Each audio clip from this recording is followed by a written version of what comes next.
Hi, everybody. Welcome to another class. Today, we are going to talk a bit about essay writing. But before we go into anything essay related, I want to talk about the paper that we're going to be reading this week, as well as the midterm. And so, the paper that you're reading this week is the Gettier paper, is Justified True Belief Knowledge.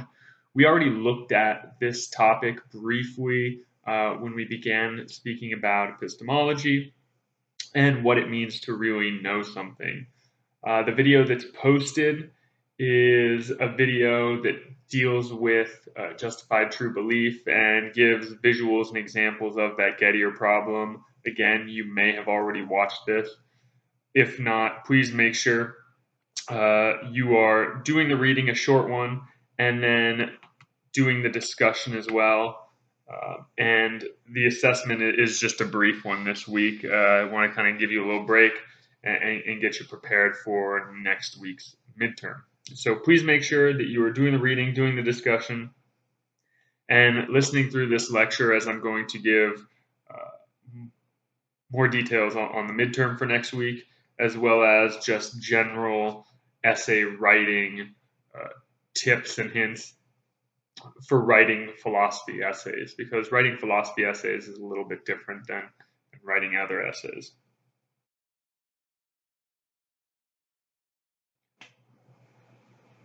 So let's begin with the midterm. Next week is the midterm. Now, next week there will be no discussion, there will be no mini assessment. All you'll have is the midterm to do. And so next week, I will be providing office hours again a couple of days during the week so that if you have any questions about anything that we've covered up until this point, we can discuss them via video chat. Now, the midterm is going to be due Sunday night at 11:59 p.m. So please make sure that you are doing the test next week. If you take the test late, if you don't get it submitted by 11:59 p.m., there will be a 20% drop in the grade. So please, please, please make sure you are taking the midterm next week. Now, the midterm is going to consist of 2 essay questions that you will be writing, 2 separate essays. And each is going to be roughly between 300 and 400 words each, and you'll have 120 minutes to write both of these essays. So this test is an essay question test, 2 questions, you'll have 120 minutes to write both essays. Now, you'll be answering 2 questions. However, when you open up the test, there will be a bank of 3 questions. So only choose 2 of those questions to answer. So you can essentially toss the question that you feel less comfortable with. So you'll be choosing 2 of those questions and answering them in a 300 to 400 word essay. Now, because it's going to be a timed test, there's no need to reference or quote. You're not bringing in material from outside sources. Basically, you should be able to answer these questions from the readings, the lecture slides, the videos that we've watched. They should give you all that you need in order to write a good essay answering the 2 questions. So don't feel like you're going to have all of your resources on hand. You should have a good knowledge of the material prior to even opening up the test, because when you open the test, that's it. You've got 120 minutes and you've got to complete it. This is just like if you were to be in a classroom. Make sure that when you're getting ready to do this test, you are finding somewhere quiet, you are finding a time when you know you have 2 hours. If you start the test and you don't complete it, then it's going to submit whatever you've done. And if you've made some mistake or something has happened, that's going to be the test that you submit. So treat this as if you came into a classroom to take the test. You have 120 minutes. Make sure You're answering the 2 questions, or choosing 2 questions and answering those essays. And make sure that before you even get going, before you even click to take the test, you're reading the instructions in the prompt. That way, you'll know exactly what you need to do. There'll be last-minute warnings in case you are thinking of trying to take the test in a time that's not conducive to you having 2 hours. So please make sure you're reading the instructions and that you're taking the midterm before midnight next Sunday. Now, if you have any questions, please feel free to message me in the prompt. You can always join me during the office hours via Zoom. I'll be doing those on Monday and also on Wednesday of next week. And so if you want to wait till after Wednesday to take the test, then if you want to try and deal with any questions, we can sort that out via the video chat.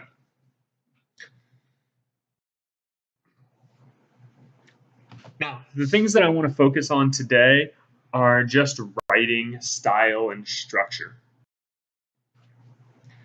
When writing an essay, both for the midterm and the larger essay that you're asked to submit later on in the term, it's important that you're always checking your spelling and make sure that you are using the proper word and not the homophones of a word. For instance, we should know the difference at this point between there, and they are.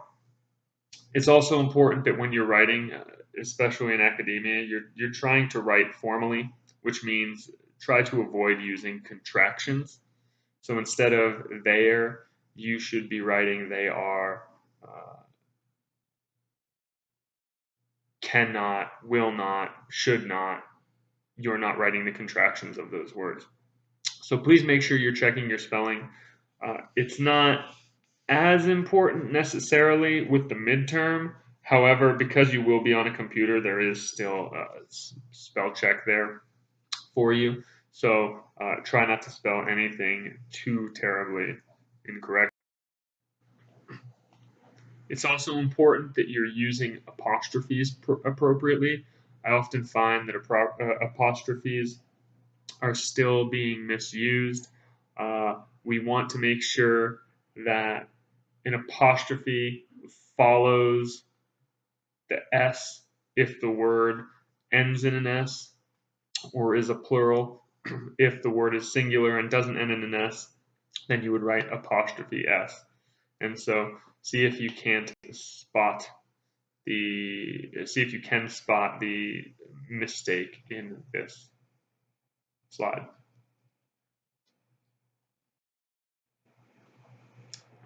Now, it's important that in addition to using apostrophes, that you're making sure that you are using plurals appropriately. Look at the example below, the soccer player's wife. In this sentence, we're talking about one soccer player and his wife. In the second sentence, the soccer player's wives. Here, we're talking about multiple players and wives. And notice how wife and wives is plural based on the soccer player or players that we're speaking about. It's also important when you're writing to not run multiple sentences together. Remember that a sentence should have a subject and a verb, and if you're having multiple subjects and multiple verbs, then chances are you're creating a run-on sentence. And so you want to make sure that you're separating dependent clauses from independent clauses. And if you're using dependent and independent clauses together, then you're connecting them with the appropriate punctuation. Notice how now when I put a period after the word history, we can see that there are two complete sentences here, both with a subject and a verb of their own.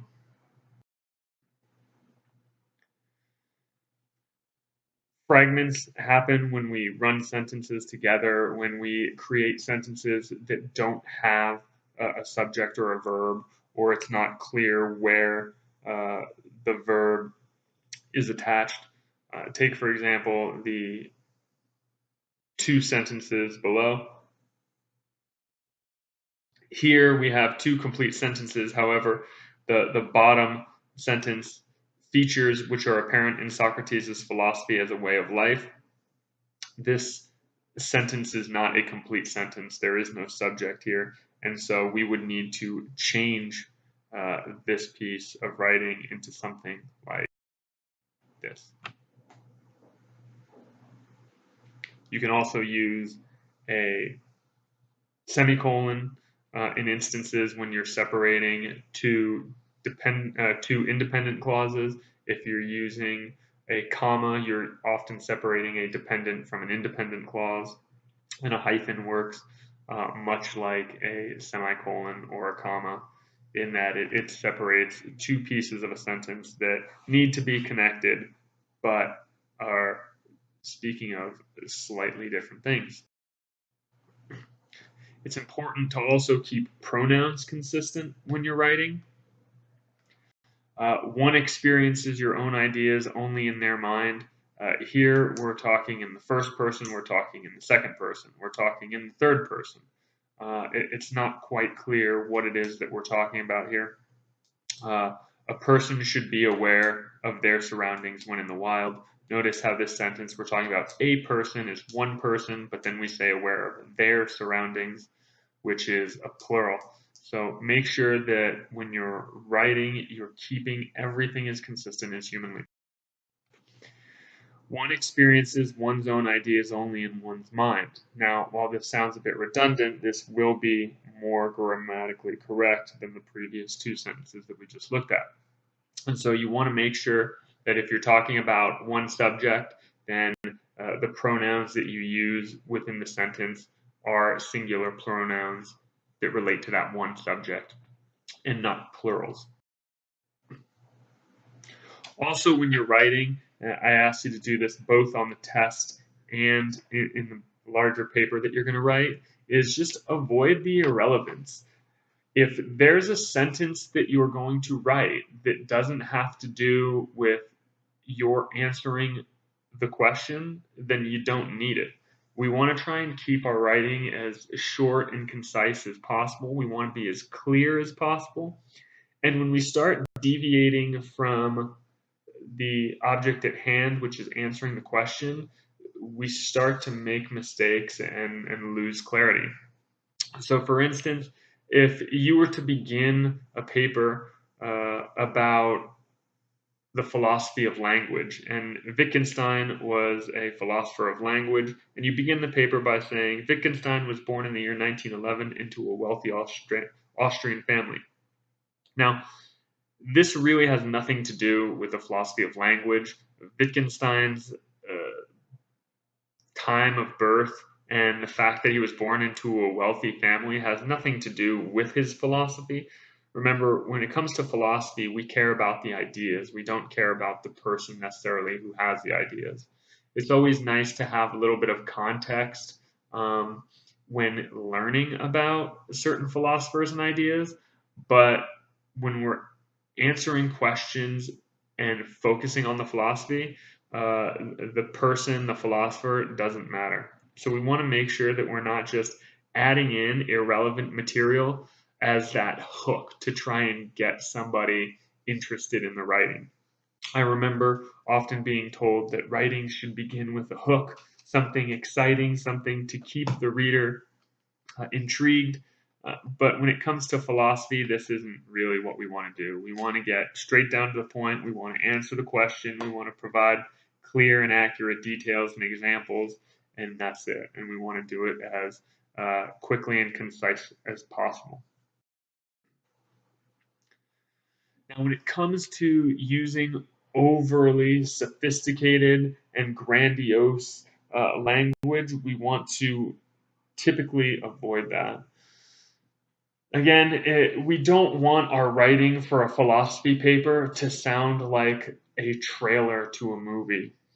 where the first couple sentences have to begin a long time ago in a galaxy far, far away, right? It's not,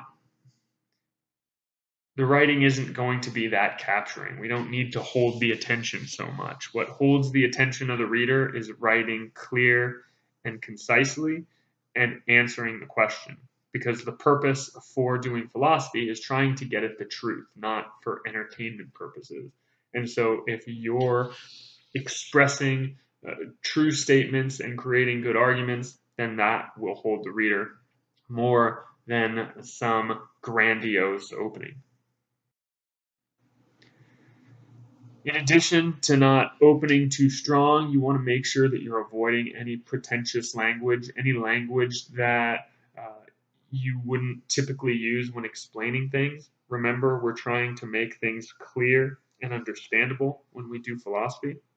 And so, using giant words or words that have perhaps multiple meanings is not going to be good practice. We want to make sure that we're making things as easily understandable as possible. So when you're right clicking on a word and trying to find a synonym so that you can make the word sound more sophisticated, you are making a big mistake when it comes to writing for philosophy.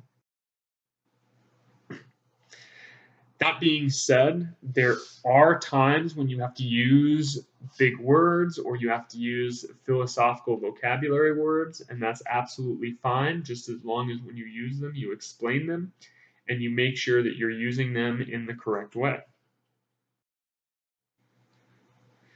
One way of really making your essay sound good, proofreading your essay, is that you can exchange your essay with another student. When it comes to the big paper, you're always welcome to submit that to me prior and ask for some feedback. I will provide you with feedback on a rough draft of your big paper if you'd like. You're not really going to have that luxury with the midterm, but by exchanging your paper, also reading your paper backwards is a good way to proofread your essay and avoid any kind of pretentious language. If you read your essay backwards, as in last sentence first and then go up to your first sentence, you kind of isolate each sentence by not reading them in context. And when you're not reading them in context, you tend to focus particularly on that sentence. And so if something sounds weird, if there's a fragment, then it's easier to pick out. Just as we're not going to use any pretentious language, we want to avoid types of kind of flowery, vague language as well. Take, for instance, this sentence: not only does it thunderously chastise the widely accepted and widely practiced system of morality, but embraces a new historico-philosophical method, namely the genealogy. First of all, the word thunderously chastise is not a word that anyone has ever used in the history of writing. And it's not something that is going to add clarity to your paper. And if anything, it's going to just add vagueness because the metaphor or the simile that you use or the hyperbole that you use is going to make your writing less clear. You want to make things as easy to understand as possible. You don't want to use something that can be taken in a subjective way. Some common words that we want to try to avoid to use are words like refute, or when you use the word effect, make sure you're using the right effect, right? Effect with an E is typically the noun. Affect is typically the verb. If I were to say, I refute the claim that mind can be reduced to matter, in this instance, when we use the word refute, it means we've proven it wrong. It doesn't mean that we just simply disagree with something. And so make sure that when you're writing, you know what the word is that you want to use, and you're using the precise word for that specific purpose. You don't want to try and add philosophical words or words that may take away from the meaning of your essay when you're writing it. So ideally, you want to make sure that you're keeping your paragraphs short. Essentially, you have the first sentence of a paragraph should essentially be the topic sentence. So the sentence that you're going to be talking about, the second sentence of the paragraph, that main thesis, the thing that you're trying to prove. And then you're using the rest of the paragraph to provide examples and show evidence for why that thesis sentence is going to be true. You usually end with a transition sentence, and so each paragraph is roughly going to be the same. You're just making one point, you're trying to prove one thing, and you're showing evidence to try and prove that that is the case.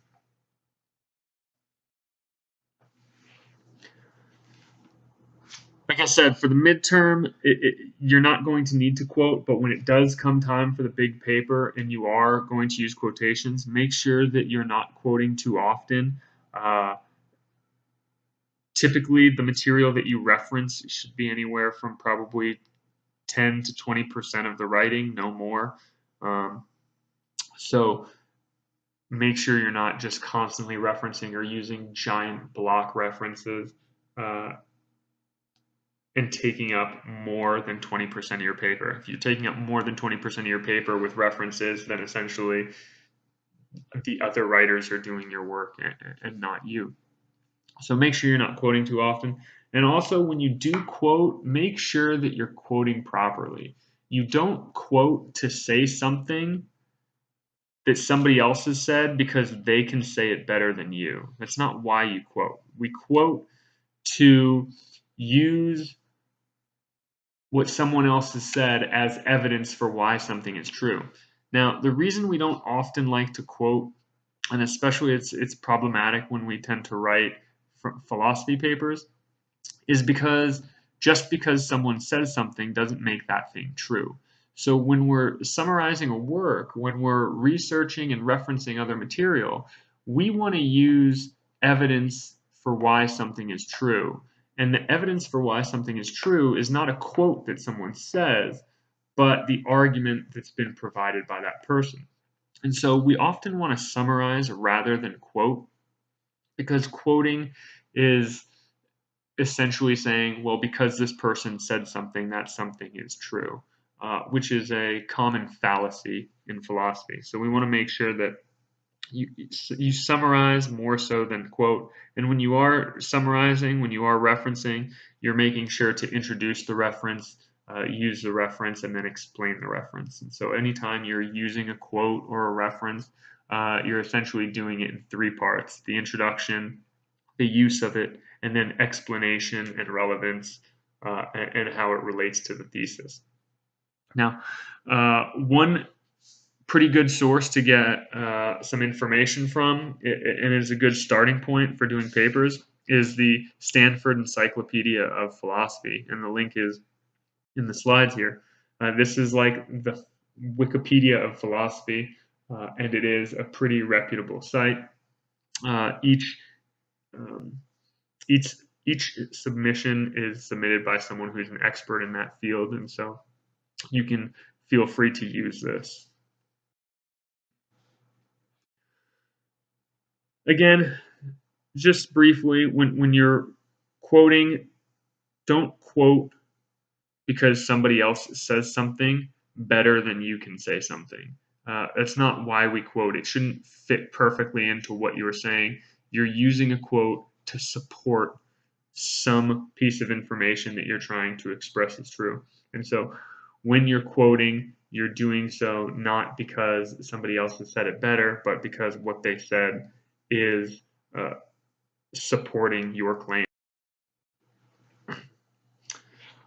It's also important that when you're using types of formatting, whether it be inverted commas or italics, you're doing so for the proper reason. We don't want to just use italics or inverted commas because we're trying to draw attention to a word.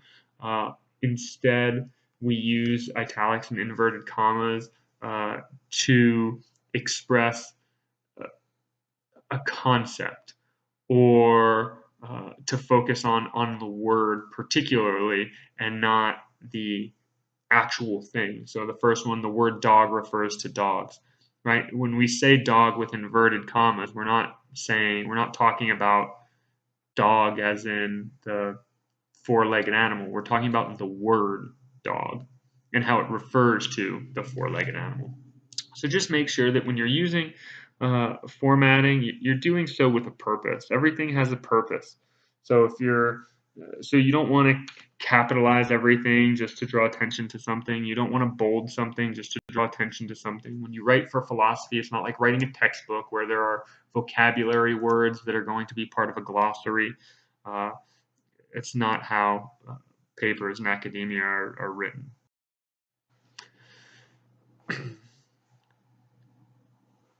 It's also important, very, very, very important, that you don't plagiarize any material. And plagiarizing is the capital crime in academia. If you plagiarize, if you're caught plagiarizing, you will fail the assignment and possibly be kicked out of the class. And if it happens on more than one occasion, you will be referred to the dean, who has the authority to basically kick you out of school. So please, plagiarism is very serious. Do not do not plagiarize. Now, plagiarism is not just taking quotes from somebody, it's also ideas as well. So if you're taking an idea, if you're reading something and say, oh, that's a clever idea, I'm going to use this argument or use this premise, you will have to reference that even if you don't quote it. If you aren't sure whether or not you should reference something, reference it. If all else fails, reference it. That way, you're giving credit to the person who came up with the idea or said the words, and you're covering yourself so that you will not get hit for plagiarism.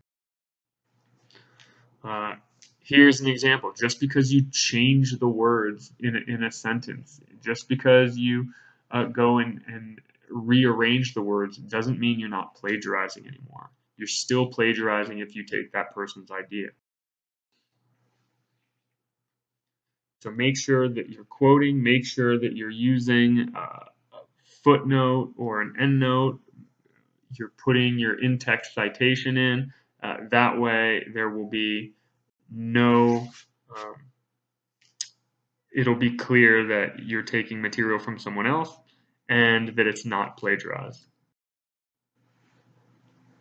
And again, part of the reason that we don't want to plagiarize is because it kind of serves no purpose. We're here to learn, we're here to gain information, and when we plagiarize, we're essentially cheating.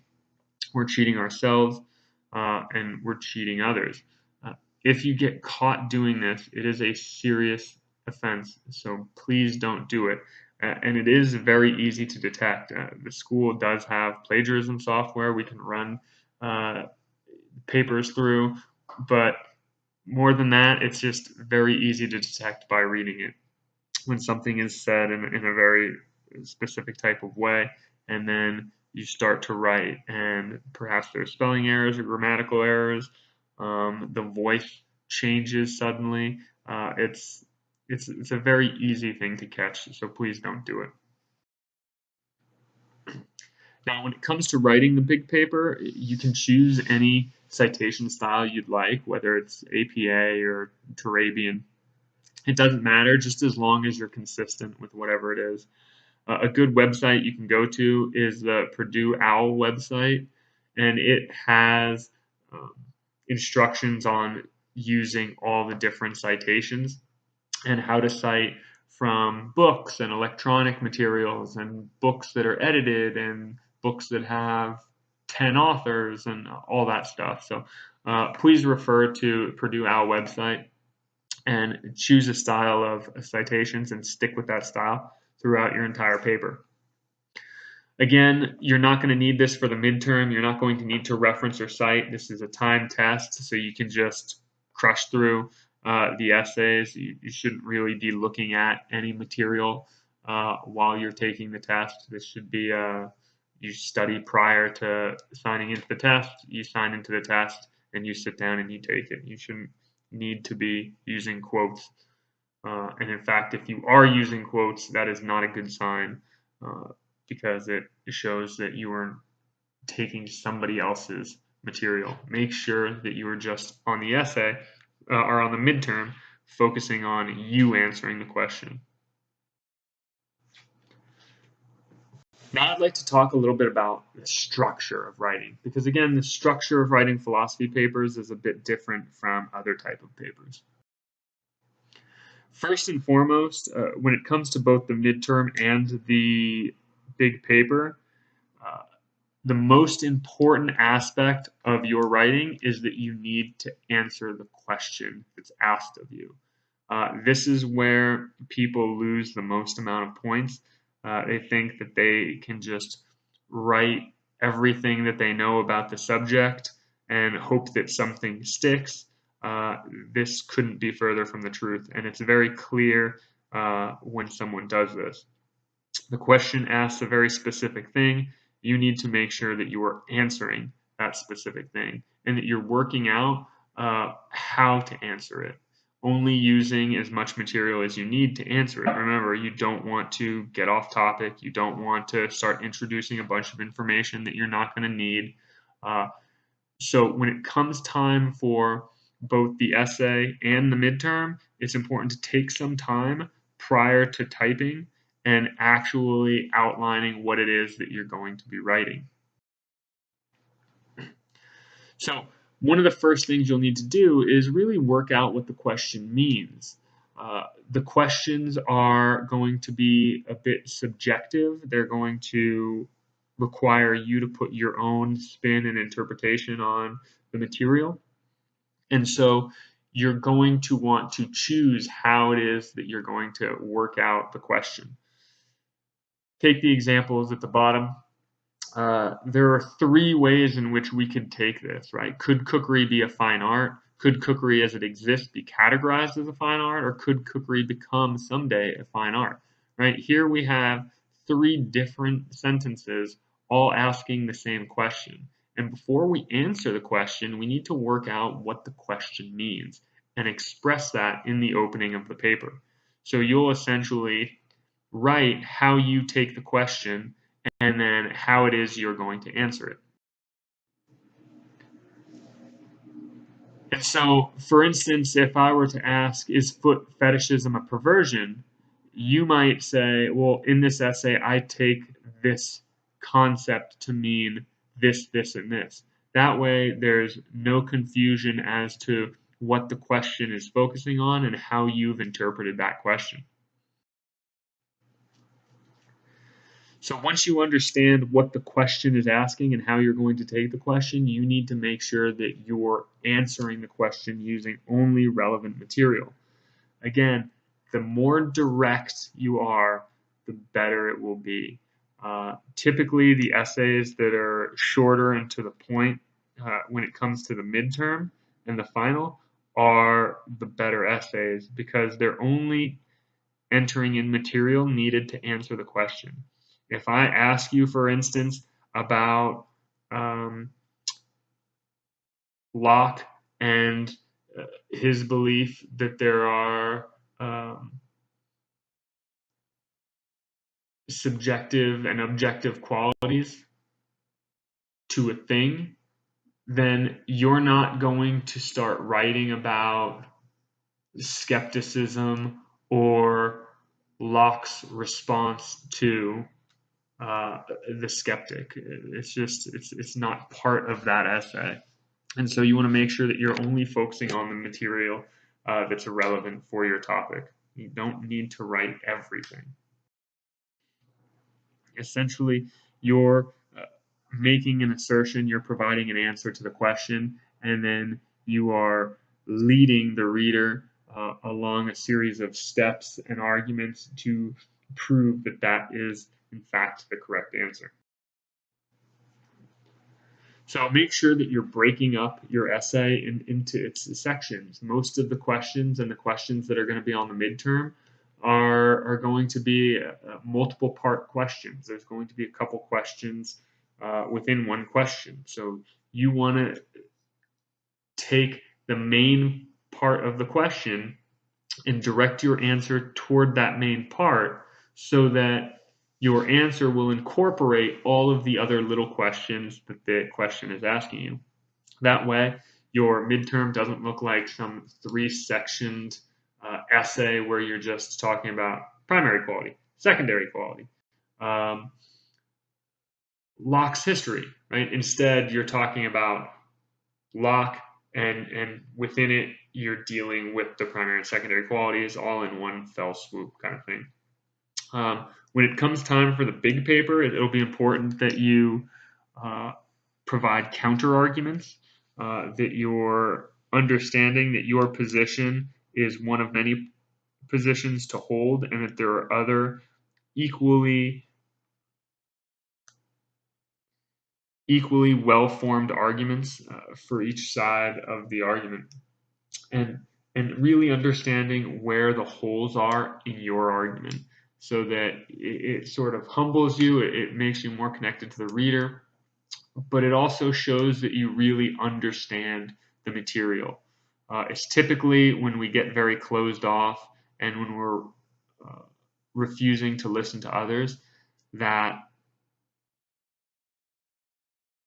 we don't know what it is that we're talking about. And so having that kind of humbling attitude, being able to spot where our arguments are weak, is a good way to really know the material. So the rest of the slides are going to be structures, plans of attack when it comes to writing essays.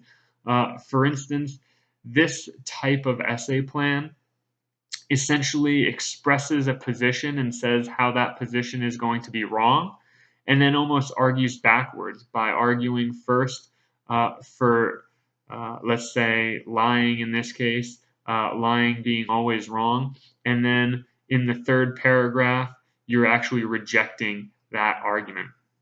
So then the writer provides a second argument for why lying is always wrong, and then rejects that in the fifth paragraph, coming to the conclusion that, oh, well, if these two arguments for why lying is always wrong are incorrect, then we should default to the idea that, well, lying isn't always wrong. There are some times where it is permissible. And we can see in the coming slides how we can go about doing this.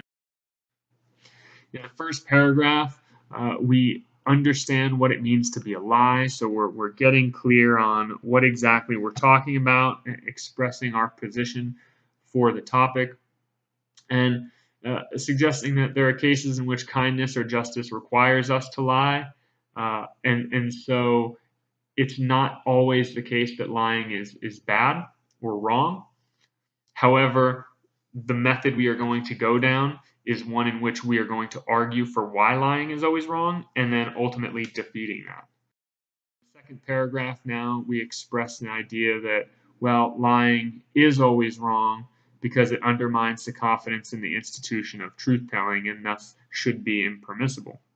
And so if this is going to be my first sentence in paragraph 2, I will work in this paragraph to take material from John Stuart Mill and Rule Utilitarians to prove the truth of this sentence.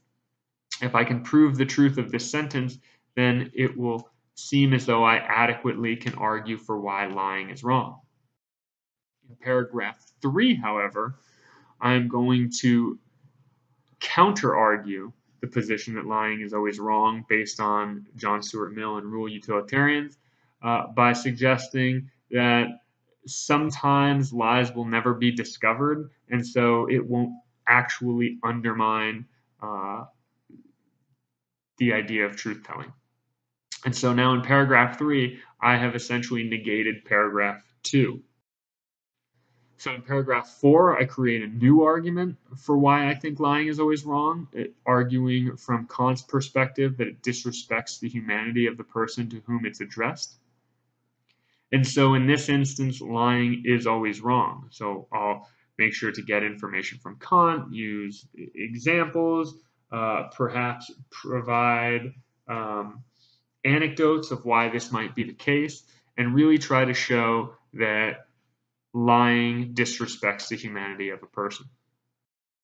Paragraph 5, however, again, I will counter-argue paragraph 4 and suggest that, well, no, in some instances, some people aren't worthy of our respect, and we should not have to tell the truth to those people. And so we're essentially negating paragraph 4 and ending with the idea, since the two best arguments for lying being wrong have been overcome, we should refer back to the idea that in some instances lying can sometimes be permissible. And so this is a type of path to take when it comes to writing. Another type of path is one in which we just counter-argue and counter-argue and counter-argue and counter-argue. So here, if my main thesis is that animals don't have rights, I will then, in my second paragraph, argue that they do. In the third paragraph, I'll argue that they don't. In the fourth paragraph, I will argue that my third paragraph was wrong. And in the fifth paragraph, I'll argue that the rejection of my third paragraph was wrong, ending in my conclusion that animals don't have rights. So again, I express my belief in paragraph 1, talking about why I think animals don't have rights. And to have a right, one must be capable of asserting or fighting for that right. And go on to explain again what the question means, what I mean when I read the question, and what my answer is going to be. Always making sure that I have developed a strong thesis statement for what it is I want you to believe by the end of this, namely that animals don't have rights. Now, in paragraph 2, I will counter that position by suggesting that there are other things in the world that can't fight for their rights either, like children. But children have rights, and so we should think that animals are similar and should have rights as well. I will then go through, provide examples, anecdotes, and information about why children don't have rights, or I'm sorry, why children have rights even though they're not really capable of fighting for them. So in paragraph 3, I counter-argue the second paragraph, suggesting that, well, even if children aren't able to fight for their rights now, they will at some point when they grow up. And so the reason we give children rights is because they'll one day be able to fight for their rights. They just aren't developed enough now. When we think of animals, just when animals grow up, they're not able to fight for their rights. And so animals are different than children.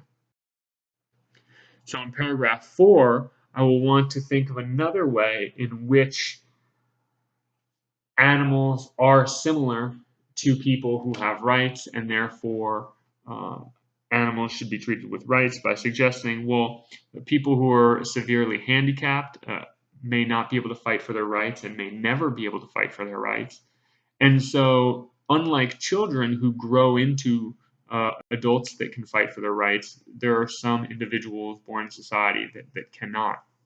And so, does that mean that we should treat the mentally handicapped as if they don't have rights? In paragraph 5, we see, well, that mentally handicapped people, by being humans, are essentially members of the class of species that have rights. And so we gift in this idea that, well, because we're part of the same species, even if you are mentally handicapped and don't have the ability to fight for their rights, you kind of get in by default, essentially. While animals are a different species altogether. And so it's not because of their particular biology necessarily. It's because they're a completely different species that we're not giving them rights. That being the case, we can conclude that animals are different from people and should not have rights the same as humans do. But again, you're ending your essay with a conclusion, something along the lines of, well, just because animals don't have rights doesn't mean we can go around kicking puppies. It's still our duty to take care of animals and so forth. But to suggest that they're like humans is a notion that in this essay we're really trying to argue against. And so you can see that there are these different ways of creating essays. There are different paths you can take. And so you really want to work out prior to answering your question, prior to writing your essay, how it is that you're going to tackle the subject. So remember this stuff for your midterm. Remember it for the big paper. If you have any questions, please email me. Let me know. I will be online next Monday and next Wednesday, so we could chat via video if you'd like. If you don't, I'll have the test up. Make sure you're reading the instructions prior to taking the test. Make sure that you're doing your reading for this week and working on the discussion as well as the brief assessment this week. And yeah, if you have any questions, just let me know. Otherwise, have a good week, and I'll speak to you soon.